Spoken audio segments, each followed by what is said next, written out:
大家有没有想过，战争打到现在，为什么乌克兰越打越强？一听这话，我估计不少俄粉要急眼了，觉得乌克兰强个屁！要是真的强，怎么还没把俄军赶出家园？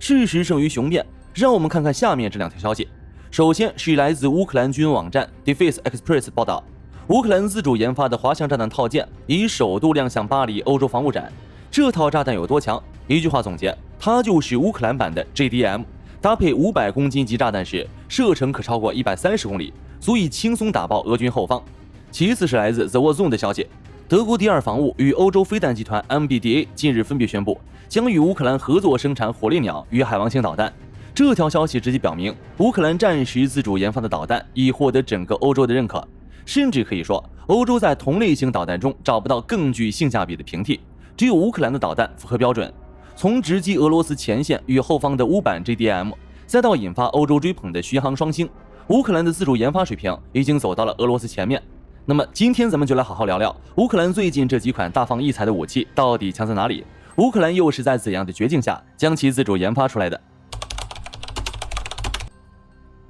在聊乌克兰的新武器前，我们先来看看乌克兰面临的绝境。战争持续到第3年，俄军靠着笨重但威力巨大的 FAB500、FAB1500， 加装廉价的 UMPK 滑翔套件，在几十公里外就能对着乌军阵地乱砸。虽然精度一如既往的感人，但架不住那几百公斤高爆炸药的暴力输出。而乌军当时的防空导弹虽然防得住，但用昂贵的防空导弹打这种廉价炸弹，简直是在用金砖砸瓦片。于是乌克兰的工程师们痛定思痛，利用欧洲的芯片和算法，列出了一个大招——平衡者，也就是我们开头提到的乌版 JDM。 这套滑翔炸弹套件确实对得起它小 JDM 的名头。它工业设计采用了极其精密的折叠记忆布局，相比俄军那种焊上去的简陋铁皮，乌克兰的版本借鉴了美军 JDM-12的系统精髓，集成卫星制导、惯性导航以及微型控制模组，能够根据风速、空气密度实时修正弹道。在2026年的测试中，它挂载500公斤炸弹，最大射程突破了130公里。这意味着乌克兰的 F-16或者苏27可以在俄军绝大多数防空系统的射程边缘悠闲地释放礼物。它不再需要像以前那样，为了扔一颗炸弹就要去赌飞行员的性命。而且这玩意儿是专门针对乌克兰手中数以万计的苏式老库存设计的。那些以前扔不准、投不远、只能压库底的铁疙瘩，套上平衡者，立马变身为身价翻倍的刺客。它不仅解决了乌克兰火力不足的问题，更在成本上实现了对俄军的降维打击。反观俄军靠着粗糙工艺强推的炸弹，在平衡者这种带脑子的套件面前，显得就像个石器时代的产物。目前，乌克兰国防部已经正式开启了大规模采购流程，未来它也将变成乌军作战体系中的标准配置，成为前线官兵将侵略者逐出家园的底气。不过，乌克兰的眼光显然不会局限于前线130公里，他们看得更远，远到已经在考虑该如何威胁到3000公里外的目标，如何让莫斯科的防空兵手心出汗。于是就有了2枚巡航导弹界的后起之秀——火烈鸟与海王星。如果说滑翔炸弹是近身肉搏的纸虎，那么海王星和火烈鸟就是乌克兰手中的远程神弓。咱们先聊聊海王星，这哥们儿的一战成名作，估计俄军指挥官这辈子都不想回忆。在2022年，乌军仅用2枚海王星就把黑海舰队旗舰莫斯科号送去海里喂鱼。不过当时的海王星还是个只能打300公里左右的纯反舰武器，前身源自苏联的 Kh-35， 但乌克兰人在这几年的血战中已经对它进行了大量丧心病狂的魔改。首先是陆空版本，把其射程从360公里一路推到了遥远的1000公里。这个距离让乌军不仅能打海里的船，还能直接飞到克里姆林宫的窗户外面。它的制导方式采用了主动雷达导引头，配合上高精度的红外成像，末端机动极其诡异。在实战中，它多次穿透了号称苍蝇也飞不进的俄军防空网。这就是为什么欧洲飞弹巨头 MBDA 急头白脸的想跟乌克兰签署合作备忘录。MBDA 不缺钱，更不缺技术，他们缺的就是这种被血喂出来的、经过饱和实战验证的现成方案。而接下来的火烈鸟就更恐怖了，这款导弹像是巡航导弹界的一朵奇葩，它的诞生是为了彻底终结俄罗斯的纵深安全感。根据相关资料和实战数据，火烈鸟的最大射程达到了惊人的3000公里，战斗部重达1000公斤。3000公里相当于一枚可以从柏林起飞飞到莫斯科再飞回来的快递。它采用了拖车式发射架，不需要昂贵的战略轰炸机，随便一个卡车司机拉着就能满地跑。其动力核心是一台微型涡轮风扇发动机，虽然飞得慢，但它飞得极低，能贴着树梢，顺着山谷，躲在雷达的盲区里进行前行打击。但最无解的是它的产能。乌克兰火电公司规划在2026年底把产能提升到每天7枚，也就是说1年就是2500枚。对于普通导弹的量产速度而言，这简直就是神话。这个数字足以让任何国家的防空部长感到头皮发麻。德国第二防务之所以看上火烈鸟，便是看中了它的饱和攻击潜力。在欧洲人的设想中，用几枚昂贵的金牛座去打消耗战太亏了，最好的战术就是先让几百枚廉价的乌克兰火烈鸟去冲阵，把敌人的拦截弹骗光，然后再用金贵的北约导弹去收割那些高价值目标。这样的战术思维的转变，让乌克兰导弹成了北约未来远程打击体系中不可或缺的润滑剂。德国国防部长皮斯托里乌斯访问基辅时，眼神里的那种重视是藏不住的。但是问题来了，为什么这些欧洲大佬在这个节骨眼上求合作？难道仅仅是因为乌克兰的武器好使吗？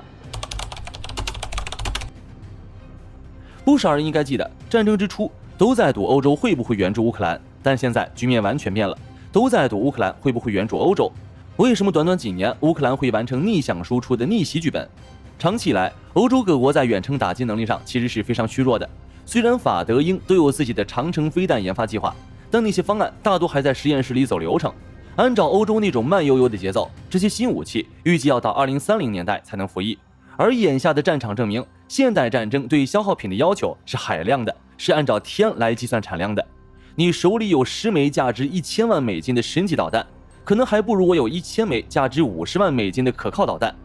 乌克兰在这场战争中用废墟和汗水换回了全世界最宝贵的东西——实战数据。每一个软件代码的 bug， 传感器在强电磁环境下的失效，制导头的温飘，都在实战中被迅速发现并原地修复了。现在的海王星2型和火烈鸟是真正意义上的战斗验证版，性价比和集战力正是目前欧洲最梦寐以求的补药。当然，不少关注军事的朋友恐怕会问，欧洲不是还有美国吗？这话不错，但现实情况却是，美国原计划在德国部署陆基远程导弹，但由于各种因素，这事儿一直存在不确定性。欧洲人不敢赌，与其指望大洋彼岸不确定的投喂，不如自己在家里建厂生产这种已经被证明能打穿俄式防线的乌克兰土特产。而且这种合作不是施舍，是一场各取所需的利益交换。乌克兰出技术，出实战参数，出经过优化的算法；德国人出钱，出高精尖机床，出稳定的全球供应链。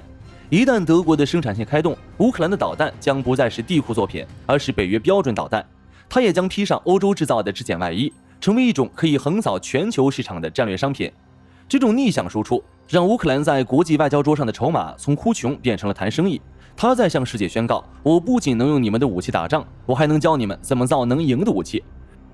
这种越打越强的韧性，其实折射出了美利坚在幕后布下的一个大棋局。虽然导弹贴的是乌克兰标签，但里面的高精度惯性导航、抗干扰卫星接收器，甚至是微型涡扇核心，老粉都知道，那都是美国和台湾产业链的精髓所在。这就是美国最夯的战略压制。我不需要亲自下场去拼死刀，我只需要通过技术赋能，扶持出一个东欧版本的以色列，就能让你那个所谓的重装集群在漫长的消耗中，看着自家的油库和弹药库一个个化为灰烬。